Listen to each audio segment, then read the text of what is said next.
संघटित पीठ मसाला पापड भात गिरणींना शेतीपूरक मध्ये घेऊन अत्यावश्यक समाविष्ट करावे।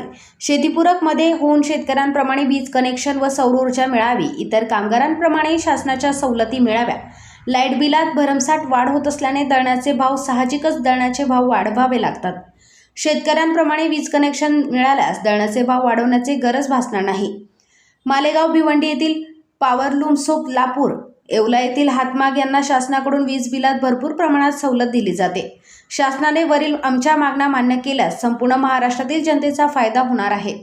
यासारख्या मागण्या शासनाने मान्य कराव्या यासाठी मंगळवार दिनांक 28 जुलैपासून सिन्नर तहसील कार्यालयासमोर निरंकार सेवा पीठ मसाला पापड भात गिरणी मालक व कामगार महाराष्ट्र राज्य संस्थापक राज्याध्यक्ष अशोकदादा सोनवणे यांनी आमरण उपोषण आंदोलनाचे हत्यार उपसले असून त्यांच्या या आंदोलनात सिन्नर तालुका अध्यक्ष महेश गोपीनाथ वरंदळ, उपाध्यक्ष वसीम मुनीर खतीब, सदस्य प्रवीण भाटजिरे, अमोल आव्हाड, सुनील जगताप, अशोक आरोटे, रामदास कापसे, कन्हैया वरंदळ, मच्छिंद्र कुटे, शिवाजी जगताप, विशाल इंगळे, अनिल धामनकर, कचरू आरोटे, दिलीप गवळी, विजय शिंदे, संजय एरंडे, सागर वरंदळ आदींनी पाठिंबा दर्शवला आहे। SN न्यूजसाठी सुजल शितोळे।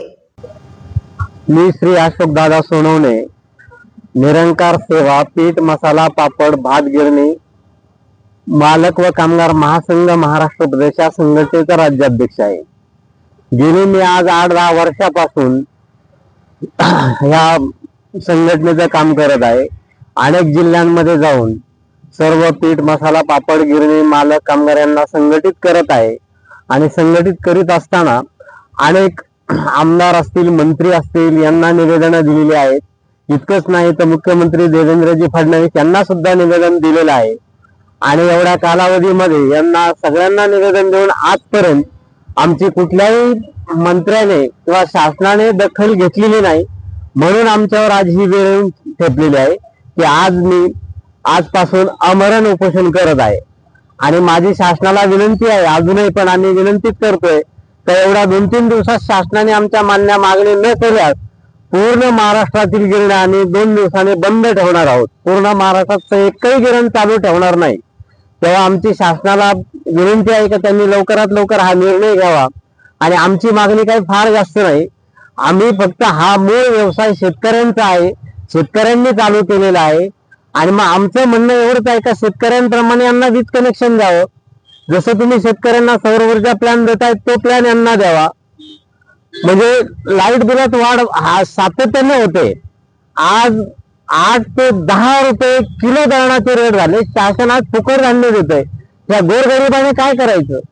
या गोरगरिबांना एका किलोला जर 8 ते 10 रुपये दळायला द्यावे लागतायत, मग त्याच्यासाठी आमची शासनाला हीच विनंती आहे की यांना शेतकऱ्याप्रमाणे वीज कनेक्शन द्यावं, सौर ऊर्जा द्यावा का जेणेकरून हे कमी रेट मध्ये दळतील। आम्ही शासनाला याच्याशी बांधून राहू, वार्षिक अहवाल शासनाला कंपल्सरी पुरवू। आमची एखादी गिरण बंद झाली तरी त्याचा अहवाल आम्ही शासनाला देऊ आणि हे केल्यानंतर एवढा मोठा फायदा होणार आहे का शासनाच्या चोऱ्या देखील बंद होणार आहे। आज आमचे अनेक लोक काही चोऱ्या करून गिरणी व्यवसाय करत असतील, याला आळा बसणार आहे। आज महत्वाची गोष्ट, शासनाने जरी घरघंट्या वाटल्या असतील तर शासनाने ज्या घरघंट्या वाटल्यात आज ह्या अक्षरशः घरघंट्या लोक आकड्यावर चालवत आहेत। म्हणजे शासनाचीच घरघंटी देऊन शासनानेच लोकांना चोऱ्या करायला लावल्यात। तर हे कुठेतरी थांबलं पाहिजे। यासाठी आमची विनंती आहे की शासनाने लवकरात लवकर आमचे निर्णय मान्य करावे एवढी मी विनंती करतो। थांबतो। जय हिंद, जय महाराष्ट्र।